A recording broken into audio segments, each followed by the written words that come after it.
There's still a couple of people need to come in, but the beginning of a talk is always not the most important part. Thank goodness. We always start with something and then see if we can build it up into something very useful. And I've already mentioned what I'm going to talk about today as we're building up just on something like Anapanasati. That after coming to that 11th stage of Anapanasati, of Samadhaham Chitta, stilling that nimitta, that's the way you perceive the chitta at that time. Then the next stage is Vimochayam Chitta. And that means that liberating the mind. What does that mean? What does that mean? Not just a translation. It's actually freeing the mind from the five senses. Freeing that sixth sense from the world of stuff so that we can see what it's like. It's similar to that simile I've been saying several times already, that when you're born in prison, spent all your life in prison, and know nothing else but prison, the jail seems to be just ordinary. But then, in this simile, which I wrote a long time ago, that the prisoner is doing very well in jail. He finds a nice lady prisoner, they go out together, inside the prison, of course, never outside. And they like each other, they get married, they have a few baby prisoners.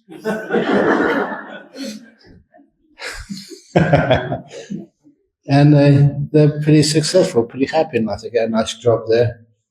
But then one day, even though he's in prison, he sees there's a little loose stone, a loose tile on the floor of the cell in which they live. He lifts it up and finds out there's a tunnel there underneath. And in the way I wrote this story, please never get offended. I try my best to pay the highest respect to these people. That he finds this tunnel was made by a prisoner so many years ago called Zach Yamuni.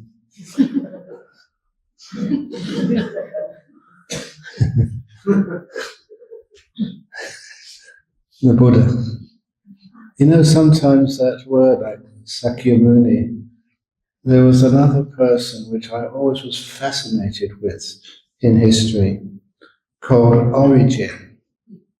Origen was supposed to be a Greek who was very powerful in giving early Christianity in the 4th or 5th century AD a solid philosophical footing.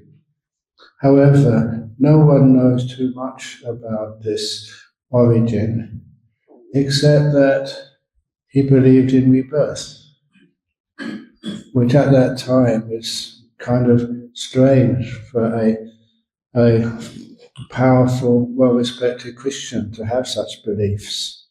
And it was because of his outspoken belief in rebirth, or reincarnation, whatever you wish to call it, that he was, all his works were burnt by the church, but nevertheless, he was still always remembered. So much so that in the college in Cambridge where I went to study, in Emmanuel College, I remember going inside, please come in, going inside the chapel there. The chapel was built by Sir Christopher Wren, and they had 4 stained glass windows. And one of the people in that stained glass window was this Origen. I wondered why he was still so revered. But anyhow, when you look at his history, he was very famous, but no one knew who his teacher was.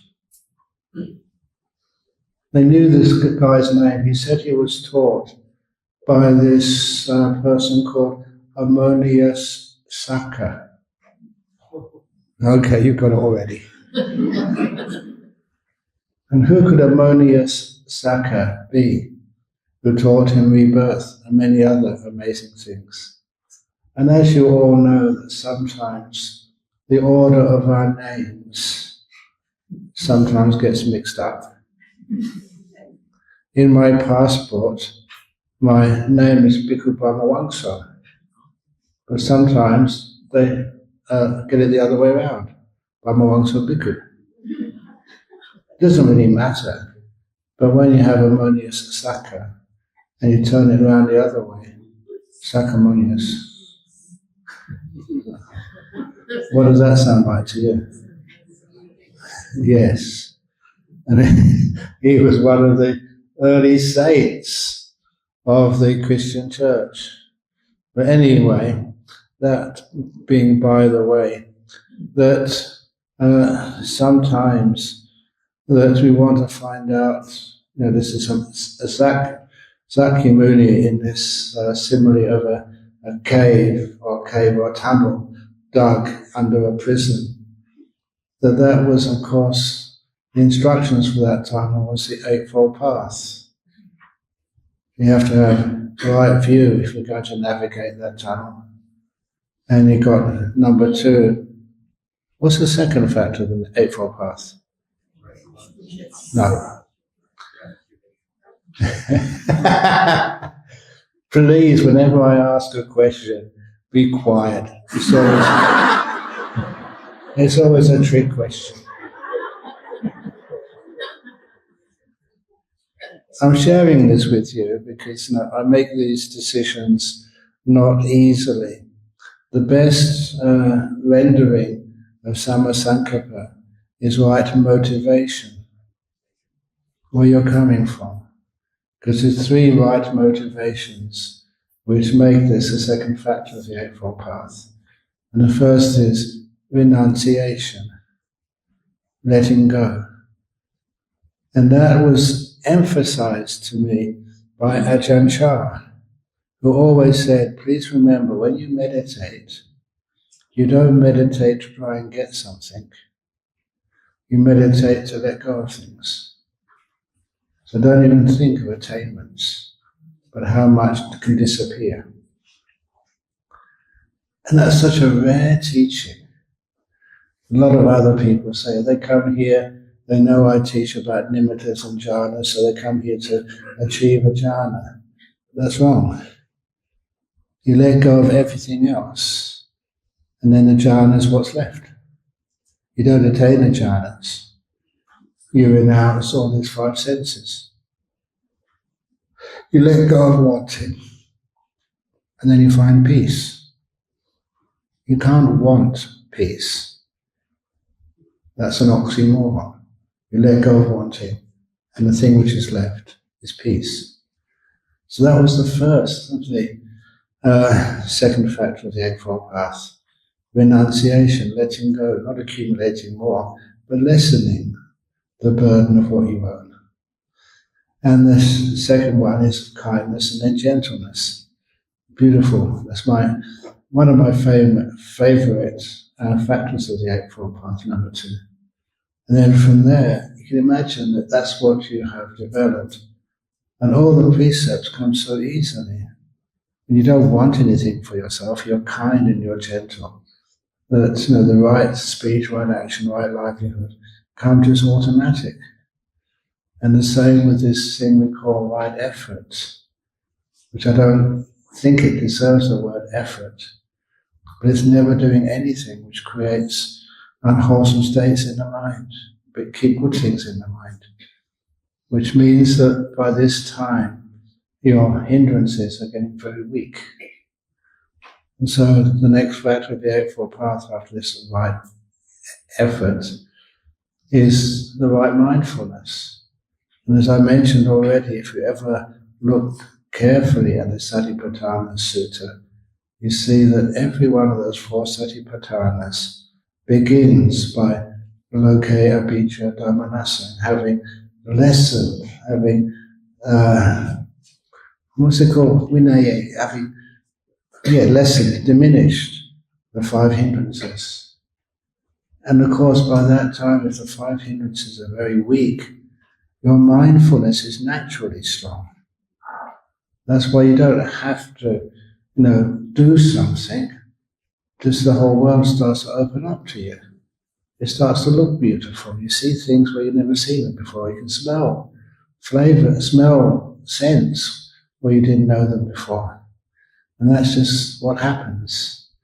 And then from that, when that mindfulness is strong, the hindrances are very weak, of course you can enter the jhanas.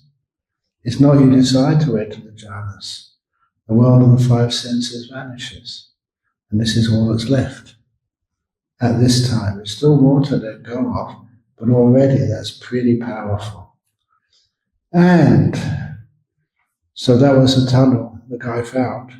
He went to the very end of it, and there was actually outside of prison, outside of the world of the five senses, outside of karma loka or karma dhatu, as one person said in one of the questions yesterday. And then you're in the world of the mind. They call it rupa loka or arupa loka, either of those two. And that is huge. It's kind of amazing that when you can experience some of those amazing states, just how pregnant they are with so much wisdom and insight. And sometimes you wonder why. You try and understand the world when you only know and have experience in the five sense world. There's so much more to this. And this is often what you experience when you die. I mean, physically die. Your five senses are gone for a little while. The mind makes up five senses for you afterwards. But at that particular time, there's no sight, sound, smell, taste, touch.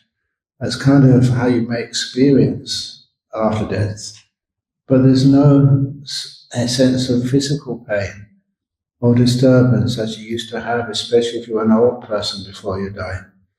It's this kind of liberation of freedom. It's not full freedom, but it's a little bit of one. And it also makes it so clear to you from your own experience that this truth about rebirth is not some cultural addition to Buddhism. You know it. You know how it works. Now from that also understand how karma works. These are insights which you get experientially. That's why they're so powerful. But anyhow, to go back a little bit, that prisoner has to go back inside the prison cell after it's experienced what's outside of the five senses. But he'll never forget that experience, and it'll change the way he looks at his prison life. And then, of course, you know what this prison is. A prison is this world. People say you're being so negative, Ajahn Brahm. The world is not that bad.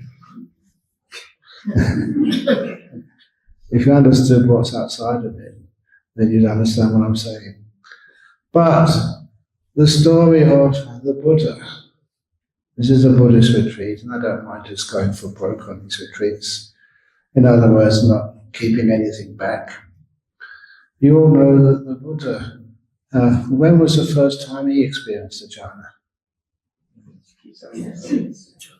When he was a young kid. And there was a father was doing a ploughing ceremony, and the Buddha was just sitting under, or the Buddha to be was sitting under a tree, getting bored. Remember, in those days they never had video games. So sitting under a tree, not knowing what to do. And just fluked, is that the right word? I'm not sure, but it was totally unexpected, getting into a first jhana and blissed out. Of course, it was not a fluke, because that being, now Siddhartha Gautama, in his previous life, he was the monk Jyotipanna under Kassapa Buddha. I don't mind having arguments with people saying, no. The Buddha had many experiences in his previous lives. But this is from the sutras, the Gatikara Sutta. Please read it. And it's in the Devaputta Samyutta, where this being, this heavenly being, comes to visit the Buddha after his enlightenment. So the Buddha has just been fully enlightened. And many beings came to see the Buddha, and this is in the suttas. And this fellow said that, I just want to tell you this, a few more of your disciples have become fully enlightened. And the Buddha said, how do you know that? And he said, just my name is Gatikara. We used to be village friends. We were best friends in a previous life. I could not ordain because I had to look after my parents. But nevertheless, I practiced well and became a non-returner. And I've just come down from the Sudawasa to congratulate you. But also, because you were my best friend. But also, that you were Jotipala. And my best friend, you ordained. Became a bhikkhu under Kassapa the Buddha. Now imagine someone who has such spiritual potential became a monk under Kassapa, the previous Buddha. It doesn't say specifically, but wouldn't you guess and expect at least he became a stream winner, practicing under the Buddha Kassapa, or maybe something more. And it is only from the commentaries, but it says it so clearly that people who are once returners, for the most part, get reborn in the Tusita realm. And that's what we do know, that Siddhartha Gautama came down from the Tusita realm. And once he came onto this earth, it wasn't a normal birth. Sometimes you hear those stories and you think, they're just made up. Like the story that the Buddha walked 7 steps and then spoke. So often, as a scientist, I thought, why do they spoil these teachings by making up all these silly magic stories? Like, a baby walking. But over the years, you have amassed collected stories. Not such as a Buddha walking, but one of the disciples over in Perth said that after she gave birth, a couple of days later, she was still in the hospital. Her baby had finished breastfeeding. And the baby by itself, when she was half laid down, crawled to her belly and then sat on her belly and crossed its legs in full lotus. Put its right hand over its left hand and started meditating. Freaked her out. It was a perfect meditation posture. She said, what's going on? She asked me as soon as she could.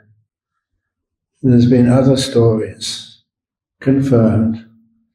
This was this Western couple in Perth when their second child was born and they brought it home from the hospital. They were not Buddhists. I don't think they had much of any religion. They were just happy to have 2 healthy boys. And the elder boy, it was time for him to go to bed.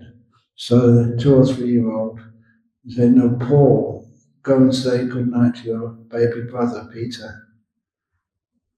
Sometimes I get the names mixed up, but this will do. And so Paul went over to his baby brother just out of hospital. Good night, Peter. And then his baby brother said, good night, Paul.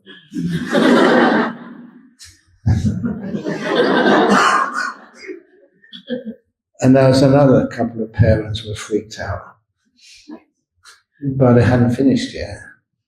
Because they couldn't believe. Did they imagine that? There's 2 of them. Did they imagine that?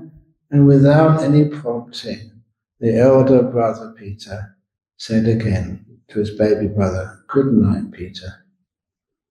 And the baby brother said again, this time with both of them paying 100% full attention, as you do when you're shocked. when you hear something which is kind of impossible, paying full attention, and the baby brother said again, "Good night, Paul."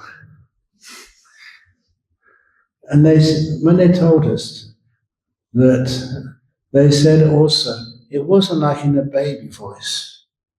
It was like in an adult voice, which was a weird part of this.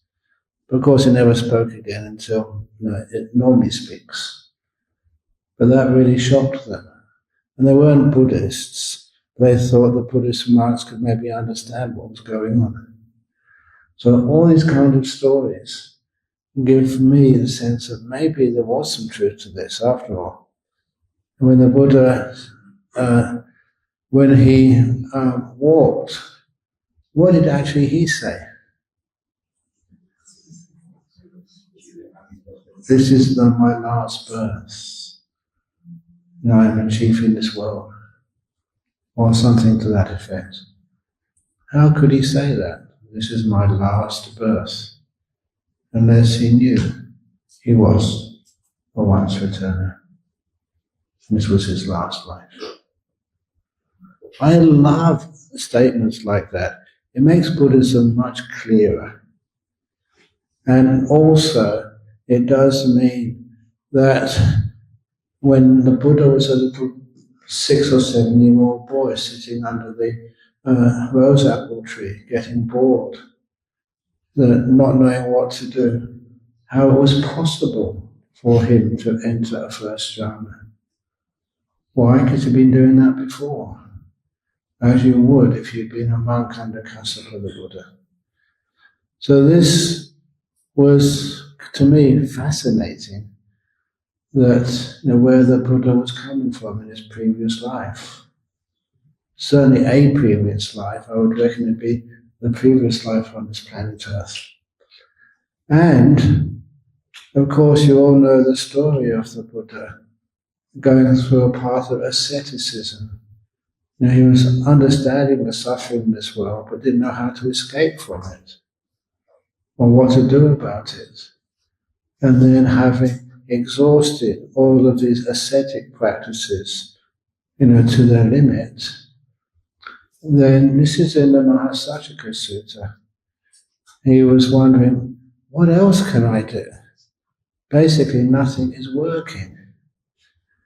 And then he remembered that time as a kid and entering this first jhana. And then he thought, they actually say that insight arose.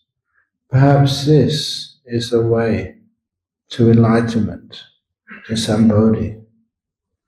And the insight came. Yes, this is the path to enlightenment. Why am I afraid of that pleasure, incredible pleasures of the jhanas, which has nothing to do with the world of the 5 senses? And then realize I will not be afraid of that pleasure. It sounds kind of weird that people are afraid of deep, amazing pleasure. You're afraid of it because it's basically so powerful and you cannot control it. It's what happens when everything else vanishes and you disappear. I love stories about this because once at Bodhinyana Monastery, we allowed, in the early days, we allowed a gentleman to come and stay for a few days because he was a heroin addict. And he was trying to do the cold turkey, just to stay in a place where his friends didn't know he was, and with good support, peaceful people, kind people, our monks, and so that he could wean himself off the heroin addiction. And I remember as he came so close to getting off the heroin. But then, as he said, if you have an addiction like that, every day you have to say no 999 times. You just say yes once, and all that hard work is destroyed. And unfortunately, after maybe about 30 days or something, a friend found him and he took another dose. So he's back to square one again.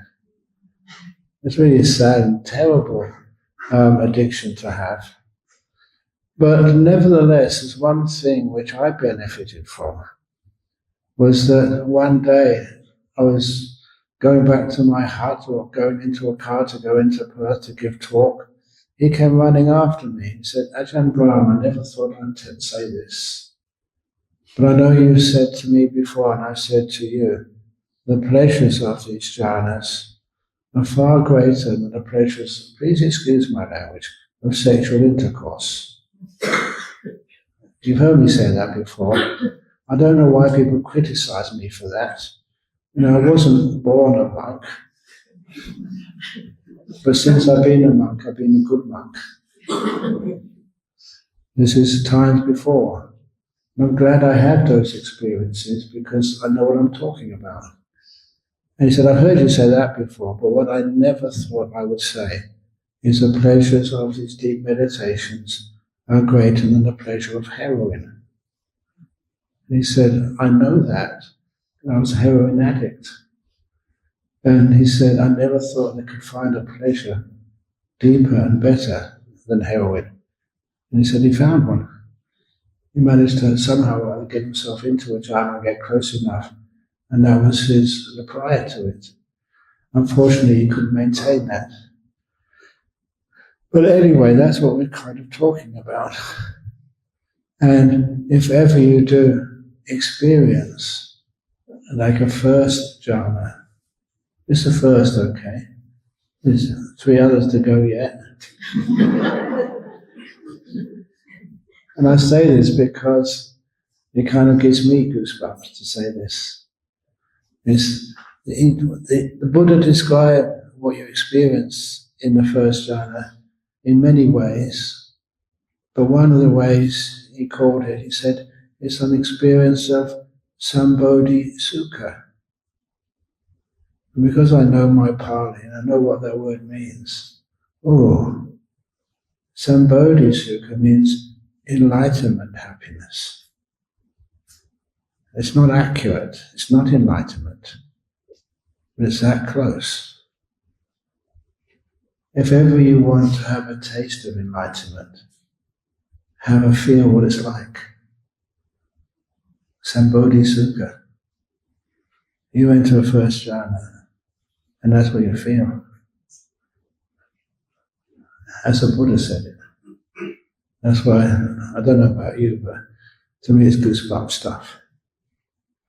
One of the other things, recently some of my monks went over to India to the Buddhist holy places, and some of you went there as well, with them.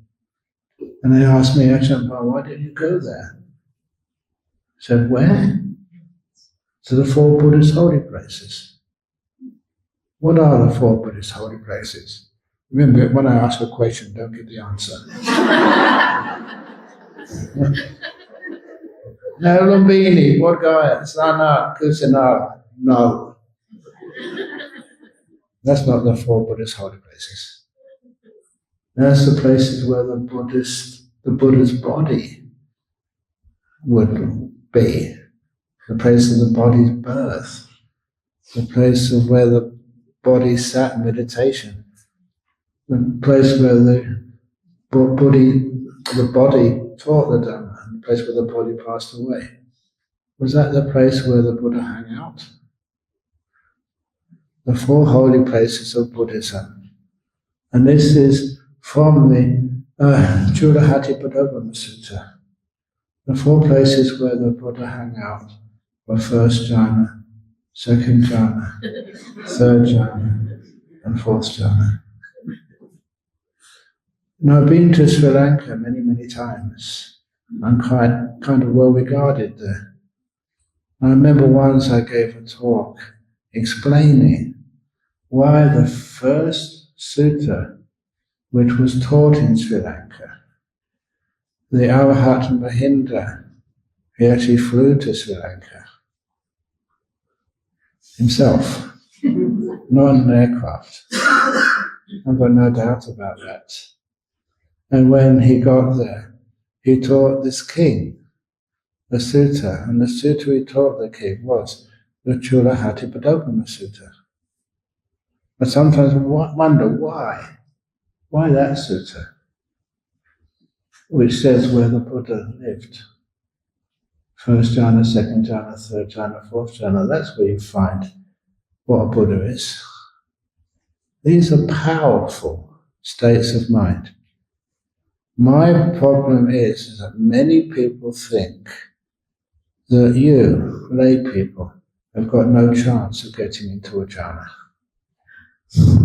And I think that is so unfair and untrue.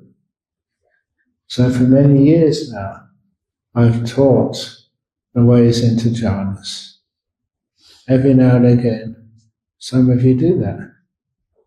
You actually enter those jhanas. And just if one of you did, well done, Ajahn Brahm. You've given like an opening to real powerful Buddhism to you. You know that when I first started teaching jhanas, I was kind of surprised. When I went to Vietnam to teach, then I was told that the United Buddhist Sangha, because in Vietnam there's Theravada and Mahayana, because in the very south of Vietnam there's a lot of Cambodian influence for so many centuries. So the south of Vietnam is very Theravada, and the north and central Vietnam are mostly Mahayana. But good on them both, because they get on together. And they do have meetings, making decisions of what to do. And for Buddhism in Vietnam, one thing they decided was not to ban teaching jhana to lay people. If I was in Vietnam, I would be banned from teaching you this stuff. And I thought that's really, really unfair and wrong. But anyhow, by the time I started teaching, they changed the rules. They said, yes, you can teach. Because some of you get those jhanas. And now it got to the point, now thank goodness, that book which I wrote about jhanas, the Mindfulness Bliss and Beyond, otherwise called Happiness Through Meditation. I don't know which book you have here, but one of the disciples did translate that into Vietnamese. And now it is required reading for universities. It's a textbook. Simply because no one else was actually teaching how to enter these jhanas. And because it was banned for such a long time, there's a big vacuum there. But now that vacuum has kind of been filled. So these are important. And even, I'm not going to tell you which monastery this is, but I remember going to visit one monastery somewhere in this world. I'll tell you where it is. It's give the game away. And then one of the senior monks, I was just going inside one of the halls, and one of the senior monks there grabbed me by the shoulder and pulled me aside. And it was like he was giving some secret instructions. It was like there was something which no one should really know, but he was telling me.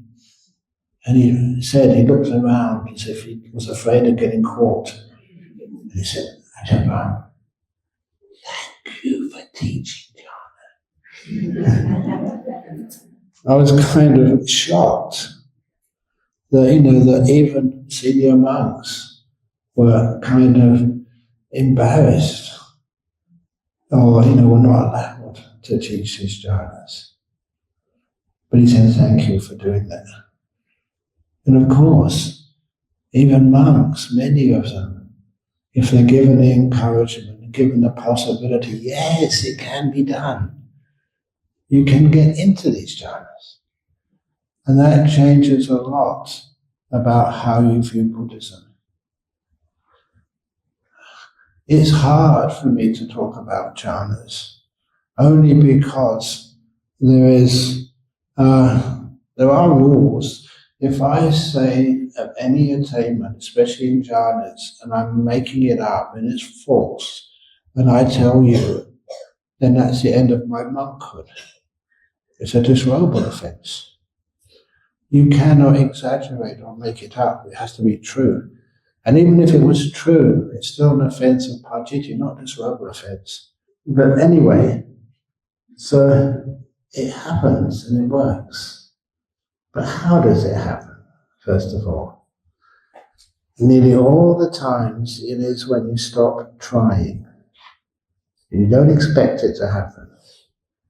That's why I'm going to tell some stories about how these jhanas happen and what happens with them.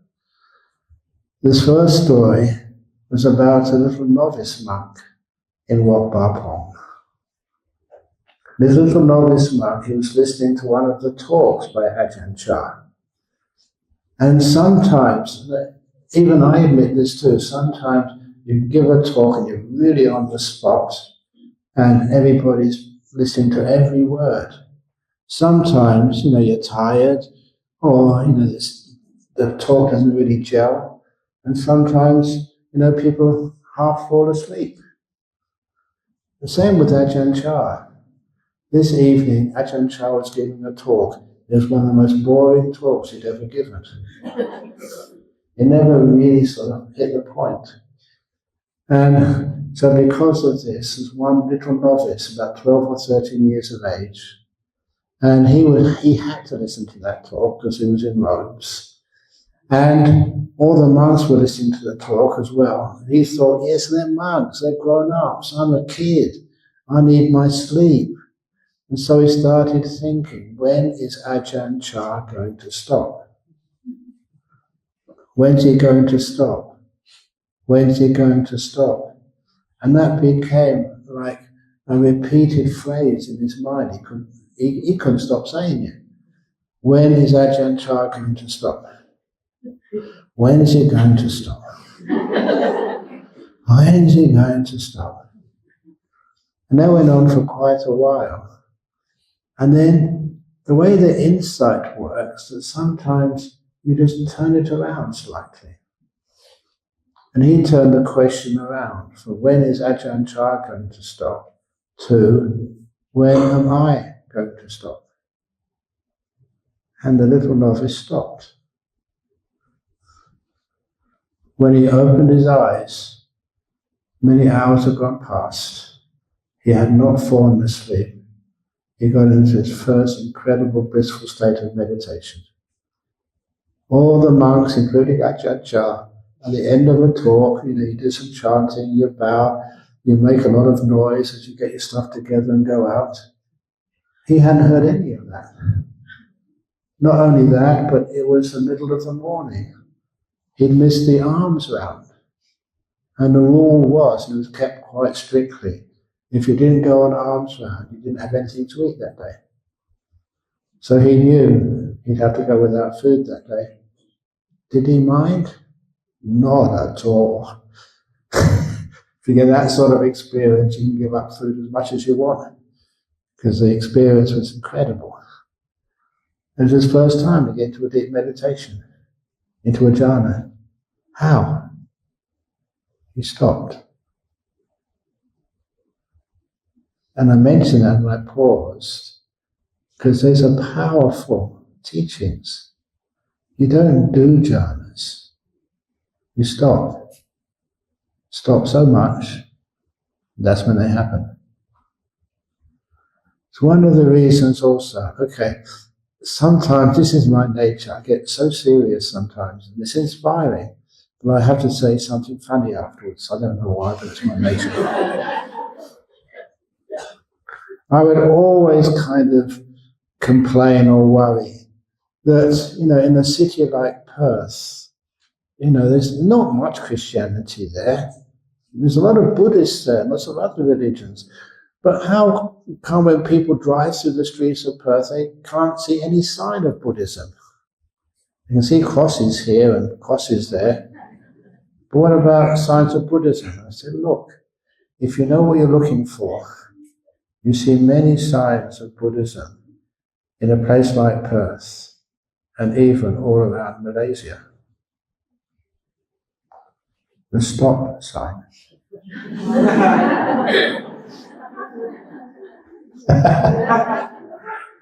Now, honestly, if you understand what stop means, and you really do stop, that's a powerful teaching of meditation. And I mention that and I've emphasized that because some of you, one afternoon or morning, you're meditating, you're sitting on this seat, and nothing is working. So let's try this, or let's try that. And hopefully, because of what I've just said, you might think, let's stop. If that happens, you'll come afterwards, find me, Ajahn Brahm.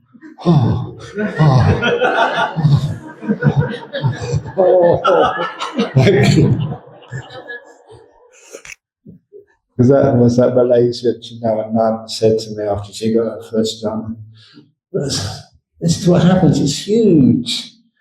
And the very fact that you are able to, some of you by chance, I don't know why, but can actually experience that, that makes me want to come again and again and again and again. It's my joy. I don't get joy. Please excuse me, you've been looking after me with all the nice food you've been getting me. Been treating me extremely well. But what I really get off on is when one of you come up, and sometimes the people I least expect. The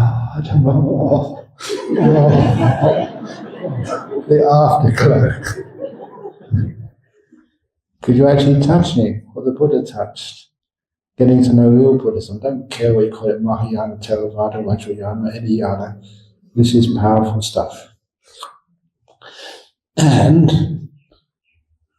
as I was saying again, how it happens, you usually get close.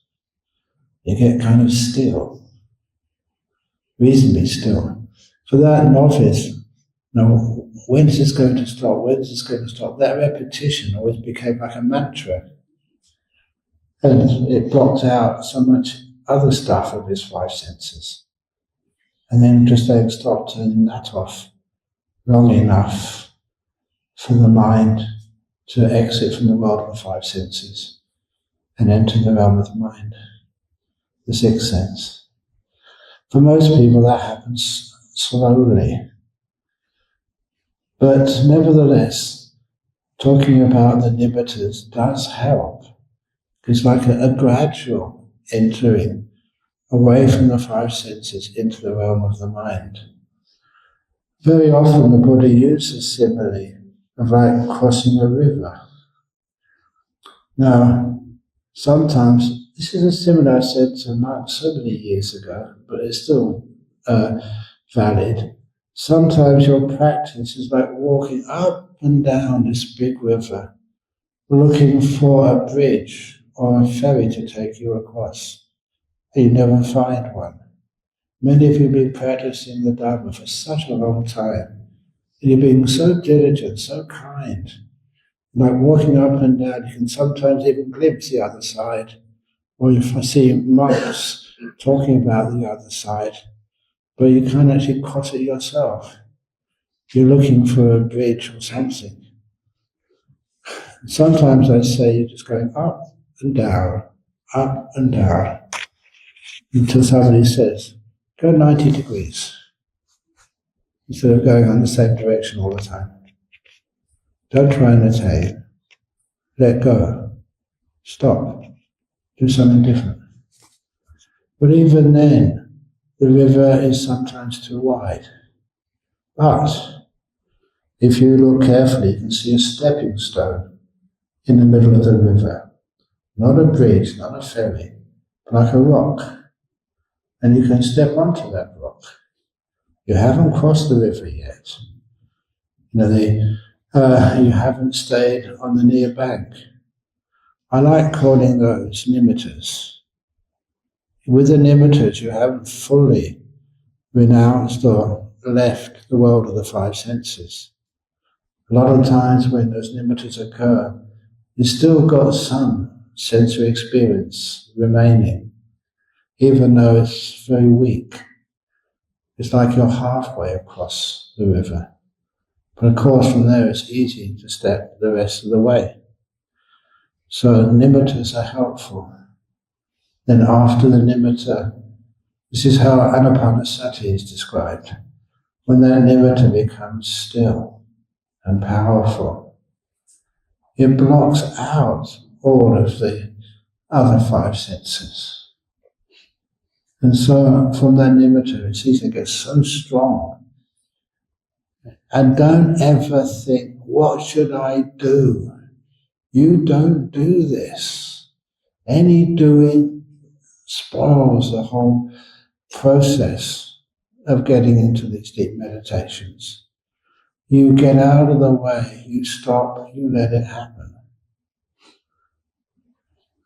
Holding out a hand, sitting perfectly still. The donkey running like hell after that durian, and then you stop. The durian comes towards you, and you get the durian very easily. There's all these wonderful similes, but here you don't do anything. Your right effort and your mindfulness is to stop you doing things. Be still. Let go. Put down a cup. It becomes still all by itself. And when that happens, it can happen for a long period of time. And I love telling stories of people who do this and what happens. This story is about a gentleman in Perth called Greg. On Disciples a long time ago. He would meditate maybe half an hour, maybe 35 minutes. But one Sunday afternoon in Perth, he was just with his wife. They didn't have children. He was with his wife watching some TV show. And then he said, I'm bored. I'm going to go into my room to meditate. So off he went into his room to meditate. She carried on watching the movie or whatever. After about an hour and a bit, he hadn't come out of the room. So she went to check on him. And she saw he was still meditating. She'd never seen him meditate that long. And she looked carefully. She couldn't see him breathing. She was so scared. She rang the 000, which in Perth is the emergency number. And because it was a Sunday afternoon, the ambulance came within 5 minutes. With the sirens wailing, because this was an emergency. The man wasn't breathing, so his wife thought. And so the medics ran into the room, they checked him, and the medics weren't soft, like I would be, if you weren't breathing. The medics were quite rough, they put all these machines on him, he wasn't breathing, and there's no sign of any pulse. So they put him straight into the back of the ambulance. His wife was really worried now, and as fast as they could, going through all the red lights to the hospital, which was, for those of you who know, that was the Charles Garden Hospital they went to. They went into the emergency room, triage people took one look at him, no pulse, no breath. So they put the big machines on him, flat line. ECG, EEG, both flatline. Normally, if that happened, they put him straight into the morgue. It was very fortunate that the doctor on duty that day, his parents came to Australia from India. So they told the doctor, or the wife told the doctor, he was just meditating. And then he stopped breathing or whatever. And so the doctor remembered from his parents that they have heard stories that some people Now, some yogis in India go into such deep meditation they suspend their life activities. And of course, he'd been meditating before, and his life activities were certainly suspended. There was nothing happening on his body. And one other piece of information, and I love this piece of information because this is what the Buddha said. Even though he wasn't breathing, his heart wasn't pumping, his brain wasn't working, he was flatlined, his body was still warm. And you look at I keep messing it up, Churuveda Mahaveda Sutta. One of those, they say the difference between a person in a deep meditation and dead is their body temperature. So if ever I'm sitting here and I don't move, check my temperature first of all. If I'm still warm, just don't need to call the ambulance. If I'm stone cold, get the ambulance. And this was like a true event, not what you hear in storybooks, not what you read from the suttas. A person who was meditating, but his body was still warm. And so the wife, 10 to 10 already, goodness. Anyway, the wife said that the doctor kept on putting on defibrillators. And this time there's electric shocks to try and get his heart going, or his lungs going, many times. I remember seeing documentaries about those defibrillators they put on people's bodies. They're like electric shocks, and the body just jumps off the table, a centimetre or two. They're very violent. Many times they put these electric shocks on him. Many times they failed. And the doctor was actually, amazingly patient. It was only probably because it was a Sunday and there was not much other business at that time in the hospital. He had the opportunity to do that. And it wasn't because of another electric shock. He just decided to come out of his meditation. Just like you do. And he opened his eyes. He said, "Where am I? This is not my bedroom." Of course, his wife was so relieved. And it took a while for them to say what had happened. He'd been in his bedroom, meditating for much longer than they'd ever done before. And then she was right, he wasn't breathing. And he didn't know that his heart was not pumping, but that's what occurred. And they took him to the hospital, they checked it out, and it was true. And thanks to that doctor, for not putting him in the morgue straight away.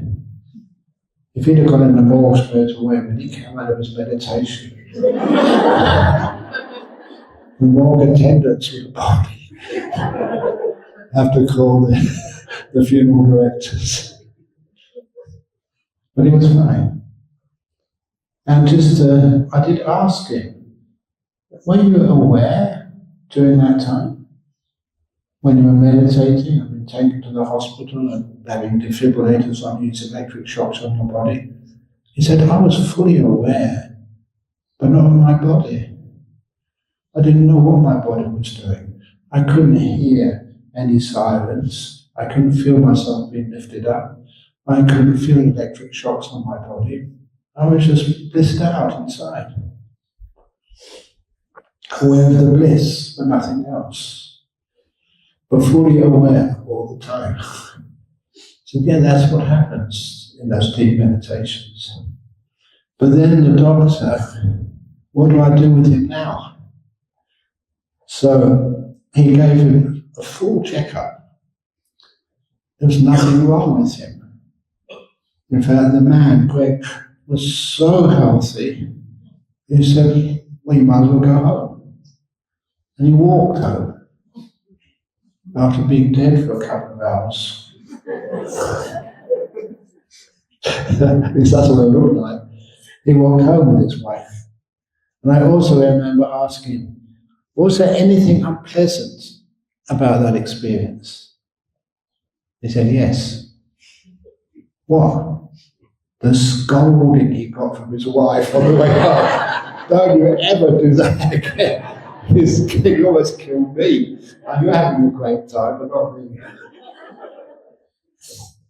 So stories like that happen. There's also, I think I mentioned to you about, there's a lady I met in Penang a few years ago. And this lady, during these retreats, we always have interviews. And I think it's Chaupo, Amy, you remember this story, that asked, can you please just have a few moments with this woman? She wasn't on the retreat, but she had some experience which was really weird and strange. No psychologist or social worker or psychiatrist in that area had been able to understand what she'd been through, so she was very concerned. So I gave her a few minutes not knowing what she was about to say. But then she told me about her experience, honestly. It was lovely. I really appreciated that, because she was describing an experience when she got into her first jhana. And no one knew what she was talking about. They thought she was in some sort of psychosis or something. When I said, oh no, that's just the first jhana. And I remember telling her a few other things about that experience, which she hadn't told me. I remember her looking at me, yes, that's it. At last she met somebody who knew what she was talking about.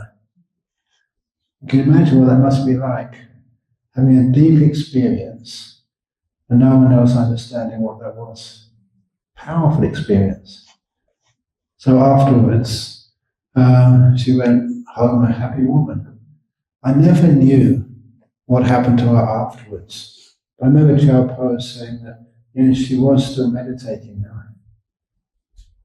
Is that true, Amy? Do you know her? Yeah. So, do you want to add anything to that story? Do you want to add anything?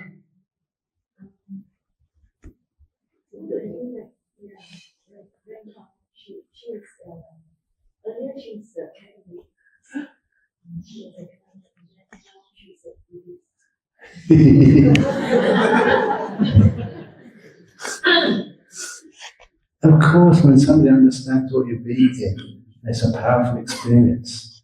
I should understand that happening. But anyway, this is what you got a question. How does a Catholic get this jhana? Easy. It doesn't matter what you call yourself. So the description of this jhana. Well, the thing is, the description was accurate, their description, but no one else understood what they were talking about. Imagine you got a real first jhana and you told a Catholic priest that. And they would think you're mad, crazy. And they wouldn't be able to understand where it came from, what to do afterwards, which means that the whole thing would be just, you'd feel a bit doubt. You knew yourself as a beautiful, peaceful experience. Other people said that's a devil, or you're going to get into big trouble because of that. And the fear will come up, and that will cause so much suffering. That's one of the reasons in my life, teaching jhanas, that's what I do. And then a lot of times, sometimes you come across people who kind of fluke to jhana. I call it fluke to jhana. It's probably because something they did in the previous life. And they kind of remember that, just like the baby Sesatha Gautama could actually just press the right buttons and let go enough to achieve that jhana. And I've seen quite a few other people, weird how they could manage to achieve that jhana, but it was a real one. And when they did, they didn't know what to do next. One of those powerful experiences of your life. And then, what next, or what was it? But anyway, that was true.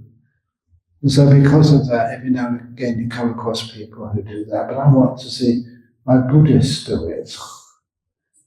Imagine if you can understand what the eighth factor of the Eightfold Path is. Not as theory, but as practice. You experience it.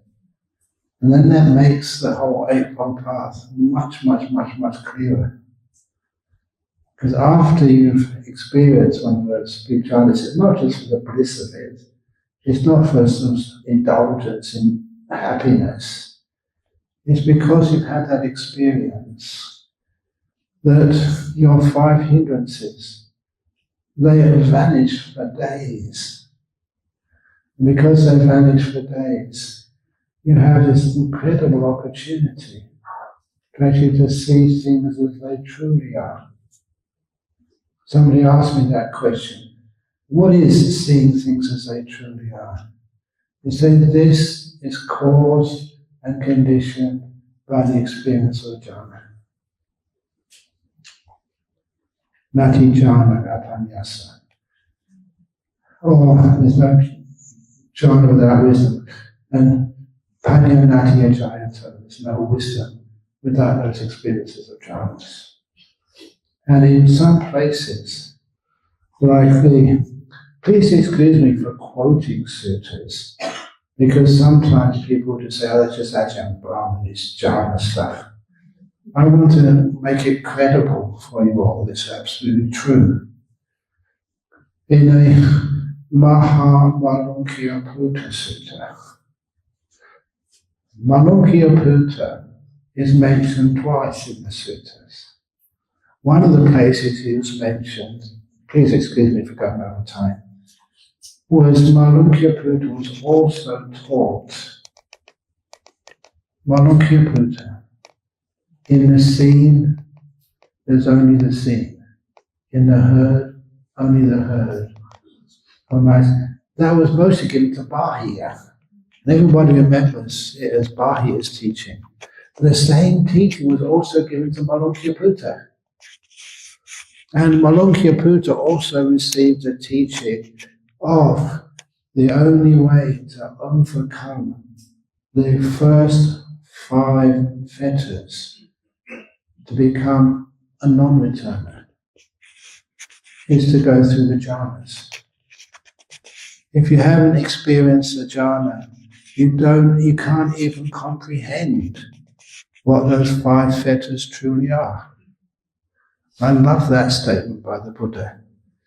You can learn them, you can know them in Pali, and you can actually give discourses on them. The first 5 of the fetters, 10 fetters in order to overcome, become enlightened. The first 5 fetters, you overcome them, you're a non-returner. You may read them, you may have them explained, but you can't really know what they are until you've experienced them disappearing. And that means the jhanas. No more, said the Buddha, you can get at the heartwood of a tree without going through the bark and sapwood. I'm not sure about you, when I first heard that simile, you can't get to the heartwood, the pith of a tree, unless you go through the bark and sapwood. I kind of thought, arrogant young man, there must be another way. Why don't you just go through the root and suck out the pith that way? Instead of just taking the Buddha at his word, the obvious meaning. It's impossible. This is one of the reasons why I teach like this. Please, if you make the comment, it's a fair comment, yeah, but it's difficult to get these jhanas. Less difficult than you think. If everybody says, oh, you're laypeople, you can't get them, then you won't. I come along and say, why not? And some of you do. That makes me really happy, obviously. So this is why we teach this way. What happens after the jhanas? That's tomorrow's talk.